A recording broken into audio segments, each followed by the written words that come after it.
Okay, so you want to speak English, right? Fluently. Yeah. You want to get there fast. Who doesn't? Well, in today's deep dive, we're going to be looking at some really practical tips. Stuff you can actually use to become a more confident and fluent English speaker. And these tips all come from a fantastic conversation on the SKMBT podcast between SK and Perry. Yeah, their chat was full of little gems. Right, it was. One thing that stood out was this idea of fear. Like a lot of people, and I bet some of you listening right now can relate, a lot of people just freeze up. They're so afraid to actually open their mouths and speak. Oh, yeah, for sure. They actually talked about that right at the beginning. It was like the first thing. It's huge. And that's what we're going to unpack today. How to ditch that fear, build up your vocabulary, get your pronunciation sounding sharp, and maybe even, start to understand English grammar a little bit better, more naturally. Yeah, like without all the headache. Exactly. Headache's gone. Okay. So SK and Perry both agreed. If you want to get good, practice has got to be like non-negotiable. Right. But here's the thing, and this is so important.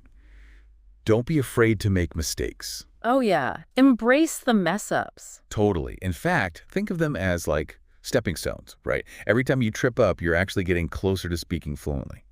Now, Pari and SK totally agreed with her on this, had this great tip. She said, try to think in English. Not translating in your head, but like connecting your thoughts directly to the English words. Ooh, that's smart. Right. It's cutting out the middleman. Yeah, instead of going, okay, what's this word in my language, and now how do I say that in English? It's like, bam, thought, English word. Exactly. Direct connection. Much faster. Way more natural sounding. So what you're saying is, even when we're not actively practicing, like having a conversation or something, we can be doing this in our heads. Absolutely. Yeah. So let's say you're just, walking down the street and you see a dog. Don't think, oh, that's a dog in your native language and then try to translate it. Just think dog in English right there. Boom, done. So like describing stuff around you. Yeah, just simple stuff. It's building that like mental muscle, I like it. Okay, next tip, and this is a big one. Find yourself a language partner, someone you can regularly practice with. Someone to like bounce ideas off of. Yeah, and be brave.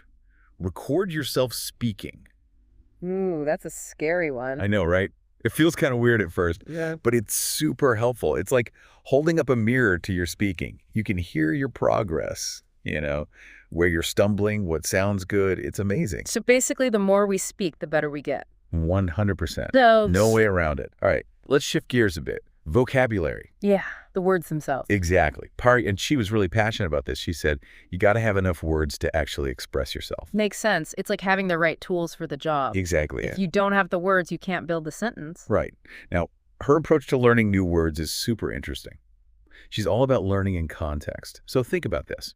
When you're reading a book or watching a movie, you're seeing words being used in actual situations. Yeah, so you get a feel for how they're actually used. Right. And Perry says, make a habit of writing down new phrases you encounter. Ooh, like keeping a little notebook handy? Yeah, like a language treasure chest. You're building your own personal vocabulary toolkit. I love that. All right. Okay, next step. This is where SK and Perry were totally on the same page. Flashcards. Classic. They work. And specifically this technique called spaced repetition. Spaced repetition. Yeah.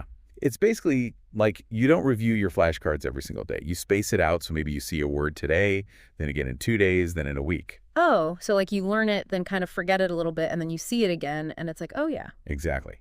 It helps those words really sink in. So it sticks in your brain better. It's like planting a seed and giving it just the right amount of water at the right time so it can, grow strong roots. Ooh, I like that analogy. Right.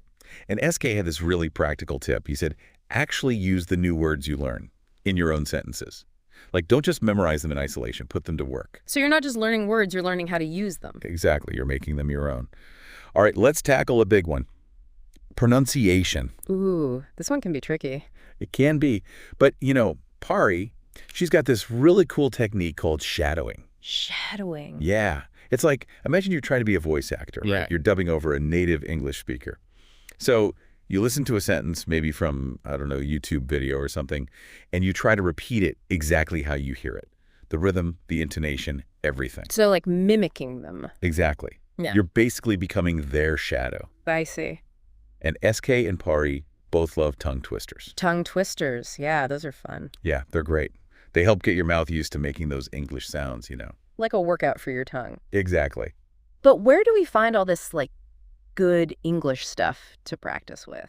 Well, the good news is there's tons of it out there. YouTube, podcasts, you name it. Oh, yeah, you're right. It's like a free resource library. Totally. It's like having a pronunciation coach in your pocket. Mm-hmm.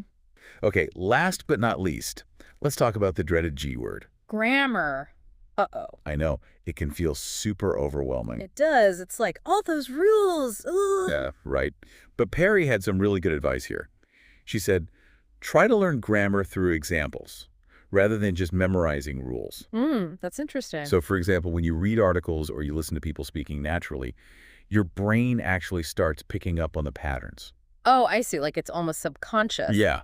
It's like learning the rules of a game by watching it being played. Makes a lot more sense than just reading the rule book. Exactly. Does SK have any tips on this one? He does. He's a big fan of tools like Grammarly, you know. Oh, yeah, Grammarly. I've heard of that. Yeah, it's super useful. It helps you catch mistakes when you're writing, and it explains the corrections. So you're not just fixing the error, you're understanding why it was wrong. That's really helpful. Right.